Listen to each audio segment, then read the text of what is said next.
Dans l'entrevue qui suit, vous allez voir que les entrepreneurs font preuve d'une grande créativité quand vient le temps de redonner à la Fondation de l'hôpital Sainte-Anne-de-Beaupré. Donc, dans le cadre de la campagne majeure de financement pour soutenir la cause des soins de santé sur la côte de Beaupré, bien, 3 entreprises ont développé des stratégies pour le moins originales pour ramasser des fonds. Donc, on écoute ces 3 entrepreneurs, ces 3 entreprises qui ont décidé de redonner à la Fondation.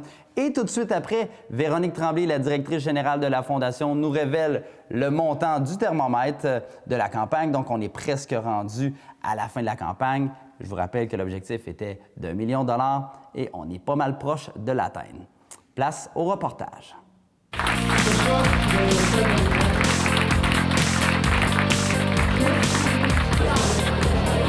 bien voilà. Donc, c'est pour vraiment aller atteindre le million. Bien, on est ici ce soir pour fêter les initiatives créatives, ce qui a trait au financement de la campagne majeure. Et nous, Martin et moi, ce qu'on a décidé en 2015, c'était de redonner.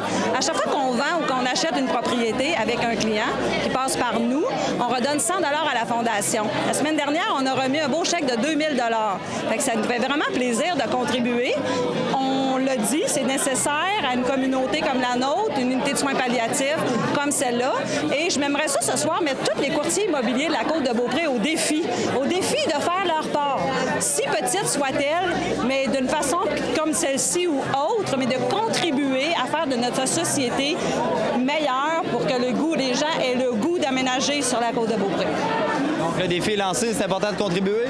Oui, pour les nouveaux courtiers immobiliers, là, on lance le défi.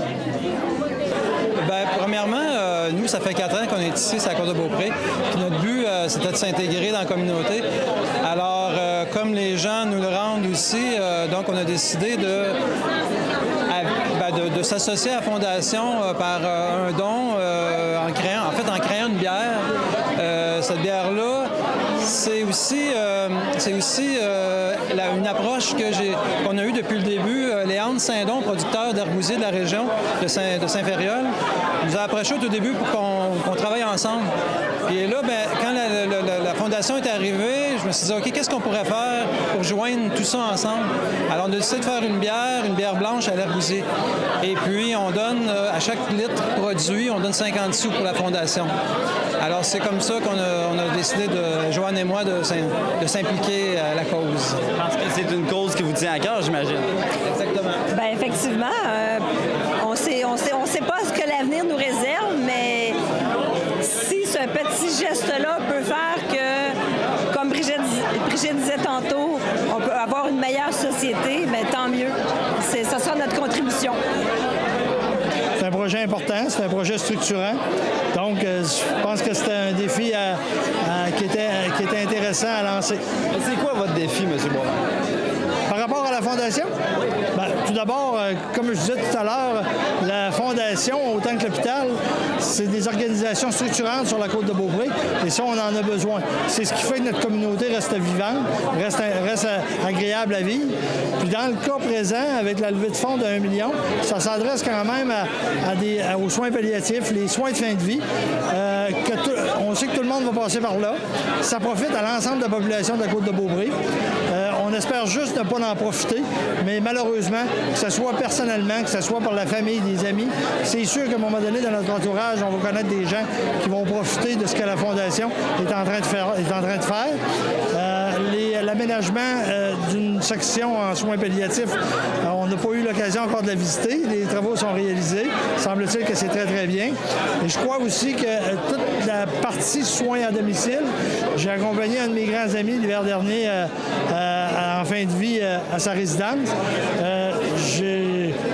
J'étais pas convaincu que c'était la meilleure chose à faire. Par contre, ce que j'ai vécu là, je me suis dit oui, les gens qui font ce choix-là, c'est un choix voulu. Ça a été une expérience très enrichissante, là, malgré le contexte.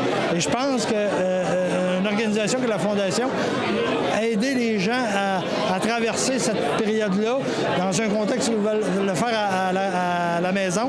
Je pense que c'est bien. Fait que donc, l'ensemble du projet est intéressant. Il y a un troisième volet qui est tout le volet excusez, là, je cherche mon mot, là, le volet... Tu couperas. Hein? Le volet formation. Là encore là, ben c'est le gouvernement n'est pas présent dans ce domaine-là.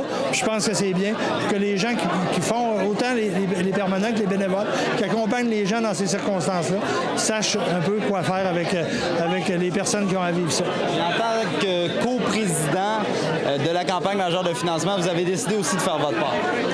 Bien, c'est par le défi au moins. Il y a eu d'autres petites affaires, quoique je dois dire de façon très sincère que la directrice générale ainsi que le président en poste de la Fondation ont été des gens qui ont été très, très dévoués et qui ont consacré énormément de temps et de sueur à la réalisation de l'objectif. C'est un objectif ambitieux pour la Côte-de-Beaupré, d'autant plus qu'il arrivait après une campagne majeure du Collège au sommet. Et en même temps, se déclenchait la campagne du CHUQ Québec, qui est une campagne très ambitieuse de 100 millions. Donc, on savait qu'il y avait des joueurs importants qui, des fois, pourraient donner, des joueurs de la grande région de Québec, qui pourraient donner à la Fondation, l'hôpital Sainte-Anne, qui serait sollicité grandement par celle du CHUQ. Donc, à ce moment-là, c'est bien certain que ça a ajouté au défi. Puis, vous allez pouvoir le constater ce soir. Je pense que le défi a été relevé avec brio. Puis, les présidents d'honneur, je pense qu'on a essayé d'apporter, à la mesure de nos disponibilités et de nos capacités, l'aide requise pour atteindre l'objectif. Mais le crédit revient, je pense, principalement à Véronique et à M. Roy, Martin. Merci. Alors, Véronique, on en est rendu avec la campagne majeure de financement. Alors, ce soir, on était très fiers de dévoiler notre montant, le thermomètre qui a augmenté à 998 928 $. Alors, on est tout près de l'atteinte de notre résultat. C'est le dernier battement d'aile. On invite encore les entreprises, la population à faire des dons. C'est notre dernier blitz. On espère même dépasser le million. Alors, si on dépasse le million, ça sera nécessairement du bénéfice direct qui sera réinvesti en soins palliatifs. Alors, on ne fera que bonifier davantage les services en soins palliatifs. On a vu plusieurs entrepreneurs qui ont développé des espèces d'initiatives créatrices pour contribuer à la Fondation. Donc, on invite encore les entrepreneurs aussi ont envie de développer de telles initiatives à le faire et à contribuer pour cette belle cause qu'est la Fondation.